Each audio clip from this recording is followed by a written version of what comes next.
ఈవిడ పేరు శకుంతలాదేవి. ఈవిడ పెద్ద కోడలు వాణి. వాణిని తన పెద్ద కొడుకు ఆనంద్ శకుంతలాదేవి ఇష్టానికి వ్యతిరేకంగా పెళ్లి చేసుకుంటాడు. కాబట్టి శకుంతలాదేవి వాణికి ప్రత్యక్ష నరకాన్ని చూపిస్తూ ఉంటుంది. ఇన్ని కష్టాల్లోనూ వాణి ఆ ఇంట్లో ఎంతో సంతోషంగా జీవిస్తూ ఉంటుంది. దానికి కారణం తన మామయ్య గారు గోపాలరావు గారు, మరిది సంతోష్, తన భర్త ఆనంద్. వీరి ముగ్గురు వాణికి చాలా సపోర్ట్ గా ఉంటారు. శకుంతలాదేవి తన పెద్ద కొడుకు చేసిన పొరపాటు చిన్న కొడుకు కూడా ఎక్కడ చేస్తాడో అని భయపడి సంతోష్ కి కూడా సంబంధాలు చూడడం మొదలు పెడుతుంది. అలా వెతికే క్రమంలో సంతోష్ కి ఒక కోటీశ్వరుల సంబంధం వస్తుంది. కాని సంతోష్ అప్పుడే వివాహానికి సిద్ధంగా లేను అని తన తల్లికి నిర్మోహమాటంగా చెప్పేస్తాడు. దాంతో కోపం వచ్చిన శకుంతలాదేవి వాణి అని గట్టిగా అరుస్తుంది. అత్తయ్య గారు అంటూ వెంటనే పరుగు పరుగున అక్కడికి వస్తుంది వాణి. ఏం చెప్పావే నా కొడుక్కి అని ఒక్కసారిగా గట్టిగా అరిచింది. నేను చెప్పడం ఏంటత్తయ్యా, ఏం జరిగింది అని అయోమయంగా అడిగింది వాణి. అంతగా నటించకు నువ్వు. నీ అమాయకత్వాన్ని నీ భర్త నా భర్త నమ్ముతారేమో కాని నేను కాదు. అయ్యో అయ్యో అసలేం జరిగింది అత్తయ్యా? మీరు దేని గురించి మాట్లాడుతున్నారు? నాకు ఏమాత్రమూ అర్థం కావడం లేదత్తయ్యా అని కంగారు పడుతూ అడిగింది వాణి. ఏం మాయమాటలు చెప్పావే నా చిన్న కొడుక్కి? ఇప్పుడే పెళ్లి వద్దు అని చెప్పి వెళ్ళిపోయాడు. నేనేం చెప్పానత్తయ్యా? నువ్వేం చెప్పకుండానే నా కొడుకు నా మాటను కాదు అని వెళ్ళిపోయాడా? అసలు సంతోష్కి ఇప్పుడే పెళ్లి చేయడం నీకు ఇష్టం లేదు కదూ? అందుకే ఆ రోజు కూడా నువ్వు నాకు ఎదురు చెప్పావు. కాని నేను నీ మాట వినలేదు అని నాకు తెలియకుండా నువ్వు వాడితో ఏదో మాట్లాడావు.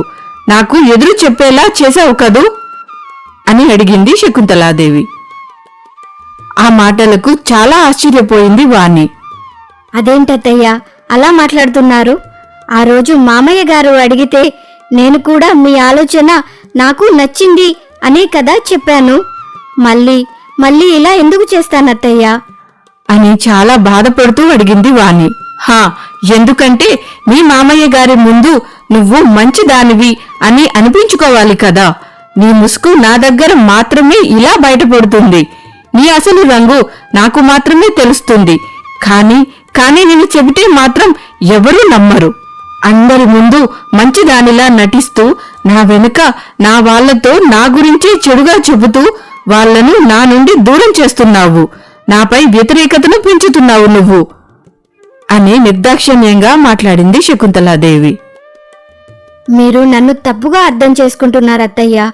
మీరనుకున్నట్టుగా నాకు అలాంటి ఉద్దేశమే లేదు. సంతోష్ని నేను నా కన్న కొడుకులా భావిస్తాను.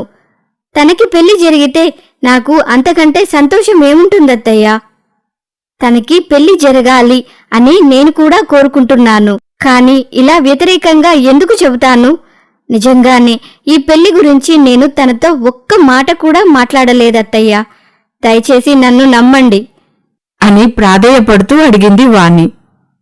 ఓహో, అయితే నీ మాటలు నేను నమ్మాలి అంటే సంతోష్ చేత ఈ పెళ్లి నాకు ఇష్టమే అని చెప్పించు నువ్వు. అప్పుడే నువ్వు నిజంగా సంతోష్ని కన్నబిడ్డలా చూస్తున్నావు అని నేను ఒప్పుకుంటాను. అలాగే తన సంతోషమే నువ్వు కోరుకుంటున్నావు అని కూడా నమ్ముతాను అని గట్టిగా చెప్పింది శకుంతలాదేవి. అలాగే అత్తయ్య, మీరు చెప్పినట్టుగానే నేను సంతోష్తో మాట్లాడతాను. కాని ఒకవేళ తనకి నిజంగానే ఈ పెళ్లి పట్ల ఎలాంటి ఇష్టం లేదంటే నేను మాత్రం బలవంతం చేయనత్తయ్యా. మనసు లేని వివాహ బంధం నిలబడదు కదా అత్తయ్య. ఇద్దరి జీవితాలు నాశనం అవుతాయి. అర్థం చేసుకోండి అత్తయ్యా అని చెప్పి కళ్ళు తుడుచుకుంటూ అక్కడి నుండి వెళ్లిపోయింది వాణి. ఆ తర్వాత శకుంతలాదేవి, నాకు తెలుసు వాణి, నువ్వు నా కొడుకుతో ఈ వివాహం గురించి మాట్లాడలేదు అని. ఎందుకంటే నీకు అంత ధైర్యం లేదు కదా. కాని ఈ రకంగా నీ చేత నా కొడుక్కి చెప్పిస్తే వాడు తప్పకుండా నీ మాట వింటాడు అని పొగరుగా నవ్వుకుంది శకుంతలాదేవి. శకుంతలాదేవి కావాలి అని ఇదంతా చేసింది అన్న విషయం తెలియని వాణి ఆ రోజంతా బాధపడుతూనే కూర్చుంటుంది. ఆ రోజంతా మూడ్ డిస్టర్బ్ అవడంతో చీకటి పడిన తరువాత ఎప్పటికో ఇంటికి వచ్చాడు సంతోష్.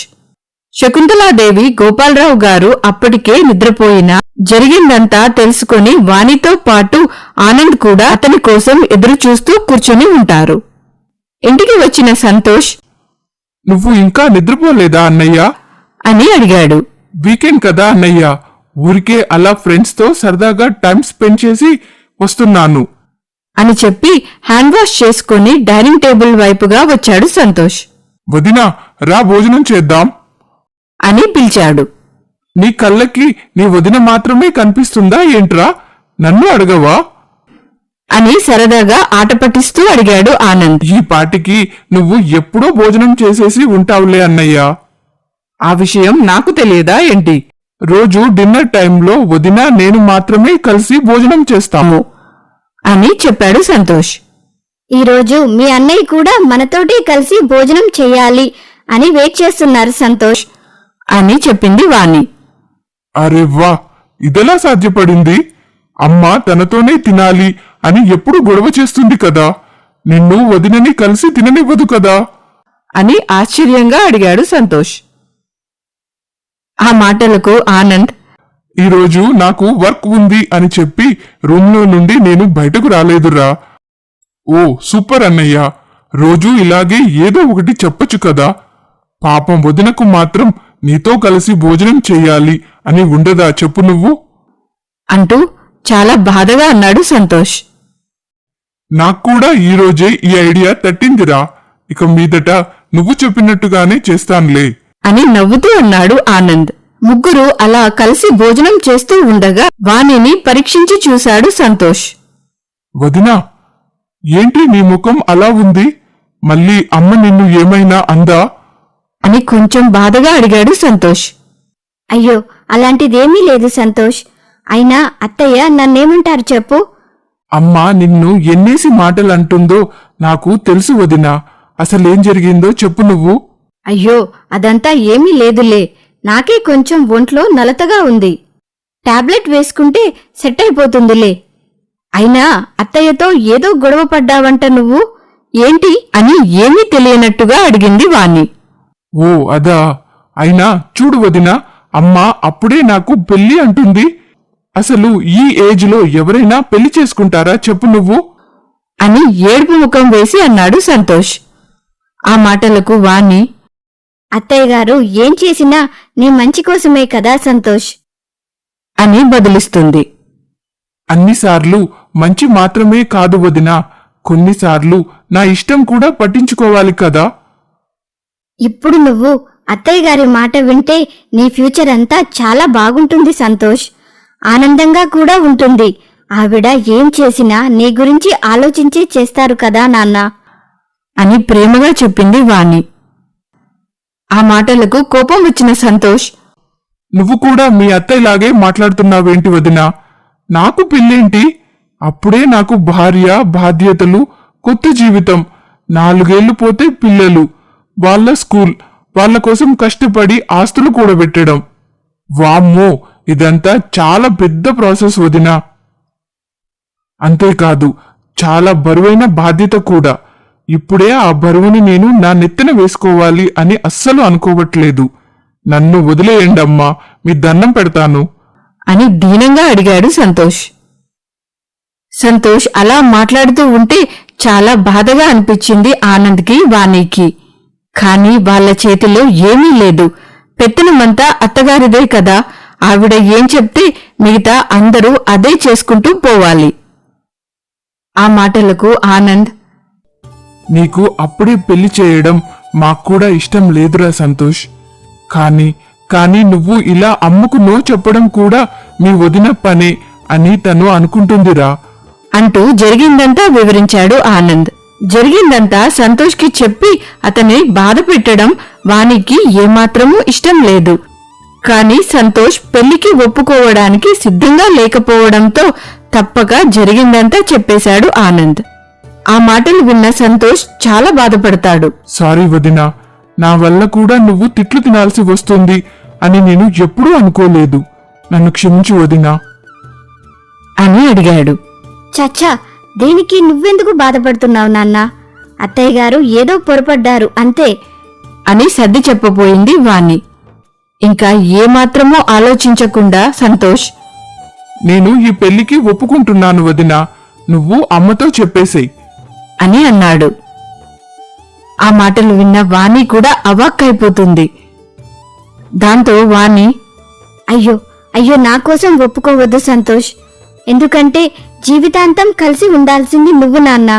ఈ బాధ్యతలన్నీ ఇష్టప్రకారం ఒప్పుకోవాల్సింది నువ్వు. కష్టంగా ఒప్పుకుంటే అది ఎప్పటికైనా బరువుగానే ఉంటుంది. నీకు ఇష్టం లేకుండా బలవంతంగా ఈ పెళ్లి చేయమని నేను అత్తయ్యతో చెప్పలేను. ఒకవేళ నువ్వు ఖచ్చితంగా ఇప్పట్లో పెళ్లి చేసుకోను అని చెబితే కనుక నేను అత్తయ్య గారితో ఎలాగైనా మాట్లాడి ఒప్పిస్తాను అని నచ్చ చెప్పబోయింది వాణి. ఆ మాటలకు సంతోష్, లేదు లేదు వదినా, నువ్వు కూడా అమ్మకు సపోర్ట్ చేశావు అంటే ఖచ్చితంగా ఇది నా మంచి కోసమే అని నేను అర్థం చేసుకోగలను. అమ్మ కూడా నా మంచి కోసమే ఆలోచిస్తుంది అనుకో. కానీ నువ్వు కూడా సపోర్ట్ చేస్తుంటే నాకు ఇంకాస్త నమ్మకంగా అనిపిస్తుంది వదినా. కాబట్టి ఈ పెళ్లి నేను ఇష్టప్రకారంగానే చేసుకోవాలి అని అనుకుంటున్నాను అని చెప్పేయండి అని చెప్పి తినడం అయిపోవడంతో తన గదిలోకి వెళ్ళిపోతాడు సంతోష్. ఆ తర్వాత ఒకరి ముఖాలు ఒకరు చూసుకుంటూ ఉండిపోతారు ఆనంద్, వాణి. ఆ తరువాత ఆనంద్, వాణి, రేపు ఉదయం ఈ విషయం అమ్మతో నువ్వు చెబితే కనుక సంతోష్ నువ్వు చెప్తే విన్నాడు అని మళ్ళీ అమ్మకు ఈగో అడ్డు వచ్చి నీపైనే అరుస్తుందేమో వాణి. ఒక్కసారి ఆలోచించు నువ్వు అన్నాడు ఆనంద్. అంటే అన్నారులేండి, 4 మాటలు అన్నా సంతోష్ పెళ్లికి ఒప్పుకున్నందుకు అత్తయ్య గారు చాలా సంతోషిస్తారండి అని చాలా సంతోషంగా చెప్పింది వాణి. అయ్యో భగవంతుడా, అమ్మనైనా మార్చొచ్చేమో కాని నిన్ను మాత్రం ఎప్పటికీ నేను మార్చలేను వాణి. నువ్వు మరి ఇంత మెతకగా ఉంటే అమ్మ ఎప్పటికీ నిన్ను కోడలుగా యాక్సెప్ట్ చెయ్యదు వాణి అని భారంగా అన్నాడు ఆనంద్. అదేం లేదులేండి, అత్తయ్య నన్ను కోపంలో 4 మాటలు అంటారు. కాని ఆవిడ అలా తిట్టినంత మాత్రాన నేను ఈ ఇంటి కోడలని కాకుండా పోతానా ఏంటి? మీరు మరీను. ఇప్పటికీ చాలా ఆలస్యం అయింది, ఇక వెళ్ళి నిద్రపోదాం పదండి అని నవ్వుతూ అంది వాణి. అవును కరెక్టే. మళ్ళీ ఉదయాన్నే లేచి ఇంటి పనులన్నీ నువ్వే పని మనిషిలా చెయ్యాలి కదా మరి అంటూ నిష్ఠూరంగా అన్నాడు ఆనంద్. తన భర్త కోపం వెనుక తన మీద ఉన్న ప్రేమ కనిపిస్తూ ఉంటే తనలో తానే నవ్వుకొని మురిసిపోతుంది వాణి. మరుసటి రోజు సంతోష్ పెళ్లికి ఒప్పుకున్నాడు అన్న శుభవార్త శకుంతలాదేవికి చెప్పింది వాణి. ఆమెకు కావాల్సింది అదే కాబట్టి ఆ సంతోషంలో ఉబ్బి తబ్బిబ్బవుతూ వాణిని ఏమీ అనలేదు శకుంతలాదేవి. సంతోష్ని పిలిచి అమ్మాయి ఫోటో కూడా చూపిస్తుంది. ఆ ఫోటో వైపు కనీసం చూడకుండానే తనకి ఓకే అని చెప్పేసి వెళ్ళిపోయాడు సంతోష్. అతను పెళ్లికైతే ఒప్పుకున్నాడు కాని ఆ పెళ్లి పట్ల ఎలాంటి ఇంట్రెస్టు లేదు తనకి, అలాగని అయిష్టత కూడా లేదు. మరొక 2 రోజుల తర్వాత అమ్మాయి తరపు వారు కూడా ఈ సంబంధంపై ఇంట్రెస్ట్ గా ఉండడంతో పెళ్లి చూపులకు ఏర్పాటు చేసుకున్నారు. తనకి ఆఫీస్లో అర్జెంట్ వర్క్ ఉంది అని ఆ పెళ్లి చూపులకు కూడా వెళ్లలేదు సంతోష్. వాణిని కూడా తీసుకుని వెళ్లలేదు శకుంతలాదేవి. గోపాలరావు గారి దంపతులు మాత్రమే పెళ్లి చూపులకు వెళ్లి కట్న కానుకలు విషయాలు అన్నీ మాట్లాడుకుని దగ్గర్లో ఉన్న ముహూర్తంలో పెళ్లి చేయాలి అని నిర్ణయించుకుంటారు. ఎక్కువ సమయం లేకపోవడంతో నిశ్చితార్థం కూడా వద్దు అని అనుకుంటారు. రెండూ కలిపి పెళ్లి మాత్రం చాలా గ్రాండ్ గా చేయాలి అని ఇరు కుటుంబాల వారు మాట్లాడుకుని అంతే గొప్పగా చుట్టుపక్కల ఊర్లలో వాళ్ళు 10 సంవత్సరాల పాటు మాట్లాడుకునే అంత గ్రాండ్ గా జరిపిస్తారు వివాహాన్ని. పిల్లలు లేరు గొడ్రాలు అనే వంకతో వాణిని ఏ శుభకార్యంలోనూ పాల్గొననివ్వదు శకుంతలాదేవి. అదంతా మనసుకి చాలా కష్టంగా ఉన్నా ఎక్కడా బయటపడలేదు వాణి. కాని ఆనంద్ మాత్రం ఈ విషయాన్ని లైట్గా తీసుకోనే లేదు. చుట్టం చూపుగా ఉన్నట్టు తను కూడా ఆ వివాహ వేడుకల్లో దూరంగానే ఉంటాడు. ఈ విషయం తెలిసి మరింతగా కృంగిపోతాడు సంతోష్. కొత్త కోడలు ఇంటికి మొదటిసారిగా వస్తుంది. ఆ మరుసటి రోజున సత్యనారాయణ స్వామి వ్రతం కూడా చేయించుకున్న తరువాత ఆ రోజు రాత్రికి శోభనానికి ముహూర్తం పెట్టి ఏర్పాట్లు చేసి ముందు సంతోష్ని, ఆ తర్వాత పెళ్లి కూతురిని గదిలోకి పంపించారు. తన గదిలో మరొక అమ్మాయి, అందులోనూ తన భార్య ఉందన్న ఫీలింగ్ సంతోష్కి చాలా వింతగా విచిత్రంగా అనిపిస్తుంది. ఆమె వైపు కనీసం చూడనే లేదు సంతోష్. కాసేపటి తరువాత ఏదో శబ్దం వస్తూ ఉండడంతో వెనక్కి తిరిగి చూసిన సంతోష్ ఒక్కసారిగా అవాక్కైపోతాడు. తెల్లటి చీరలో అప్సరసలా రెడీ అయిన అమ్మాయి ఎంచక్క బెడ్ మీద మఠం వేసుకుని కూర్చొని ఆపిల్ని పరపరా నమలేస్తూ కనిపిస్తుంది. ఓయ్, ఏం చేస్తున్నావు నువ్వు? అని అదే ఆశ్చర్యంతో అడిగాడు సంతోష్. అతని గొంతుకు ఆ ఆపిల్ ముక్కలను నోట్లో అలాగే పెట్టుకుని ఒక్కసారి వెనక్కి తిరిగి చూసింది. ఆపిల్ వల్ల బుగ్గలు నిండుగా కనిపిస్తూ ఆమె ముఖం అచ్చం చిన్నపిల్లలా చూడగానే నవ్వొచ్చేలా ఉంటుంది. ఎలాగూ మీరేమీ మాట్లాడడం లేదు కదా, నాకేమో చాలా ఆకలేస్తుంది, అందుకే తింటున్నాను. అయినా ఇవి తినడానికే కదా అని ఎంతో అమాయకంగా కొంచెం భయంగా అడిగింది. అవి తినడానికేలే, అయినా ఇప్పుడు ఆకలి వేయడం ఏంటి? నువ్వు భోజనం చేయలేదా అని అడుగుతూ ఆమెకి కాస్త దగ్గరగా వచ్చి నిలబడ్డాడు సంతోష్. తిన్నాను, కానీ ఏదో కొంచెం కాస్త భయంగా అనిపించి కడుపు నిండుగా తినలేదు, అందుకే మళ్ళీ ఆకలేస్తుంది అని చెప్తూ తినడం కంటిన్యూ చేసింది. ఓ ఓకే ఓకే, ఇంతకీ నీ పేరేంటి? అని సడన్ గా గుర్తొచ్చినట్టుగా అడిగాడు సంతోష్. ఏంటి, నా పేరు కూడా తెలియదా మీకు? ఆ మాటలకు బొంగమూతి పెట్టుకుని, నా పేరు కీర్తి, అయినా నా పేరు కూడా తెలియకుండానే పెళ్లి చేసుకున్నారా మీరు అని గుర్రుగా చూస్తూ అడిగింది. ఆ మాటలకు సంతోష్, చూడు కీర్తి, నీ దగ్గర హైడ్ అండ్ సీక్ గేమ్స్ ఆడడం నాకు అస్సలు ఇష్టం లేదు. అందుకే ఇప్పుడే చెప్పేస్తున్నాను, ఈ పెళ్లి నాకు ఏమాత్రమూ ఇష్టం లేకుండానే జరిగింది అని నిర్ముఖమాటంగా చెప్పేశాడు సంతోష్. ఆ మాటలు వినగానే పెద్దగా ఏడవడం మొదలుపెట్టింది కీర్తి. ఓయ్, ఎందుకు ఏడుస్తున్నావు నువ్వు అంటూ కంగారుగా అడిగాడు సంతోష్. మీరు మీరు నన్ను ఇష్టం లేకుండా పెళ్లి చేసుకున్నారా అంటూ ఏడుపు ఆపకుండా అడిగింది కీర్తి. అవును, కానీ నాకు తప్పలేదు అంటూ నిజాయితీగా ఒప్పుకున్నాడు సంతోష్. ఆ మాటలకు కీర్తి, నాక్కూడా ఈ పెళ్లి ఇష్టం లేకుండానే జరిగింది. కీర్తి మాటలకు సంతోష్ కూడా ఆశ్చర్యపోతాడు. అవును అంటూ తలని నిలువుగా ఊపుతూ చెప్పింది కీర్తి. మరి నువ్వు పెళ్లికి ఎందుకు ఒప్పుకున్నావు? నాతో ఒక్క మాట చెప్పి ఉంటే ఎలాగోలా నేను ఈ పెళ్లిని ఆపేసేవాడిని కదా. మీరు కూడా ఈ పెళ్లికి ఒప్పుకునే చేసుకున్నారు కదా. ఈ పెళ్లి ఇష్టం లేదని నాతో కూడా మీరు ఒక్క మాట చెప్పి ఉంటే నేనే ఈ పెళ్లిని ఆపేసేదాన్ని. ఓ గాడ్, మన మధ్య కమ్యూనికేషన్ లేకపోవడం వల్ల ఇంత జరిగిందన్నమాట అంటూ తన తలని పట్టుకున్నాడు సంతోష్. అవును, పెళ్లికి ముందు పెళ్లి కూతురు పెళ్లి కొడుకు ఫోన్లో చాలా మాట్లాడుకుంటారు అని మా ఫ్రెండ్స్ చెప్పారు. మీరు నాతో మాట్లాడడానికి ప్రయత్నించినప్పుడే నాకు అనుమానం రావాల్సింది అని అంది కీర్తి. నిజంగానే నాకు ఈ పెళ్లి ఇష్టం లేదు. నేను అసలు నిన్ను చూడను కూడా చూడలేదు. తప్పనిసరిగా ఒప్పుకోవాల్సి వచ్చింది. దీనికంటూ వేరే కారణాలు కూడా లేవు. ఇంత త్వరగా చిన్న ఏజ్లో పెళ్లి చేసుకోవడానికి నేను ఇష్టపడలేదు, అంతే అని చెప్పాడు సంతోష్. నాకు కూడా పెద్దగా ఎలాంటి కారణాలు లేవు.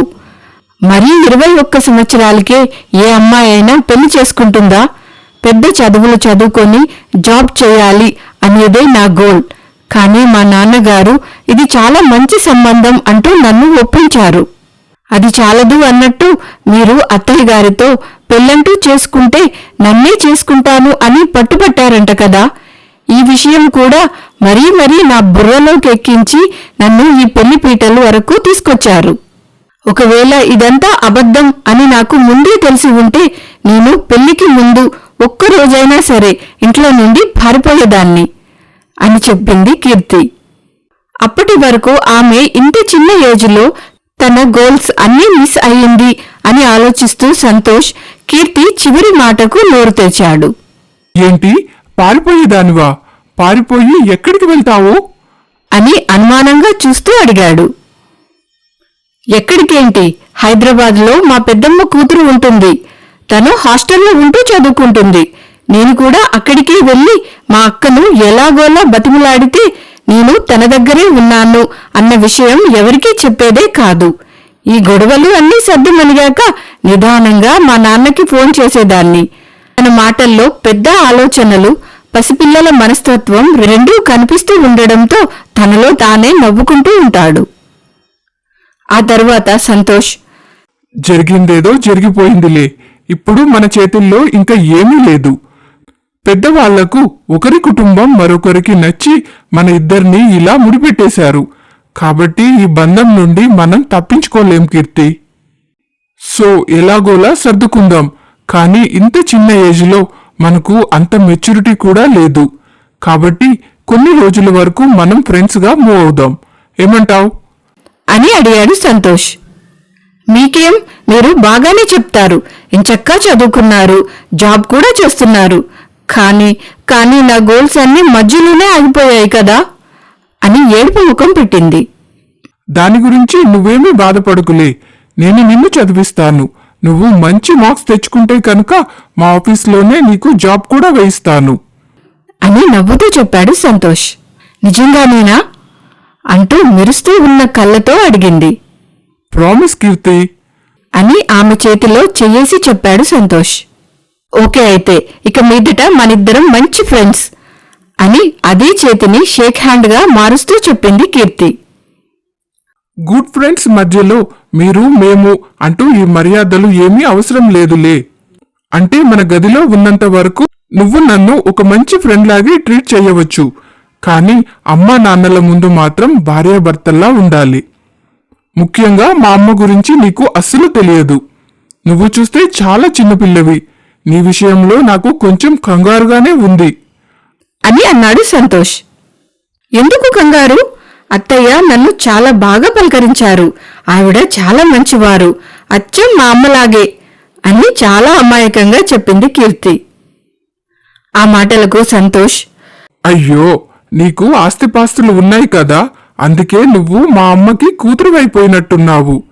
వదినలాగానే నువ్వు కూడా కొంచెం పేద కుటుంబం నుండి వచ్చి ఉంటే కనుక కోడలివే అయినా కోడలివి అని ఒప్పుకోలేకపోయేది అని తన మనసులో అనుకున్నాడు సంతోష్. ఏంటి నువ్వు ఏమీ మాట్లాడడం లేదు? అంటే అత్తయ్య చెడ్డవారా అని చాలా ఆశ్చర్యంగా అడిగింది కీర్తి. నో, మా అమ్మ చాలా మంచిదే. కానీ కొంతమందికి మాత్రమే చెడ్డది అవుతుంది. దురదృష్టవశాత్తు తను కొంతమంది మంచి వాళ్ళని బాధపడుతూ ఉంటుంది అని చాలా ఫీల్ అవుతూ అన్నాడు. ఈ ఫ్రూట్స్ స్వీట్స్ అన్నీ నీకు తినాలి అని అనిపించేంత వరకు తినేసి ఇంకా పడుకో. నాకు నిద్ర వస్తుంది. గుడ్ నైట్ అని చెప్పి సంతోష్ పక్కనే ఉన్న సోఫాలో పడుకుంటాడు. ఓకే అయితే అని అక్కడే ఉన్న పాలు కూడా తాగేసి పడుకుంది కీర్తి. దీని తర్వాత ఏం జరిగింది అన్న విషయాన్ని మరుసటి భాగంలో చూద్దాం. ఇంతవరకు చూశారంటే ఈ కథ మీకు నచ్చింది అని అనుకుంటున్నాను.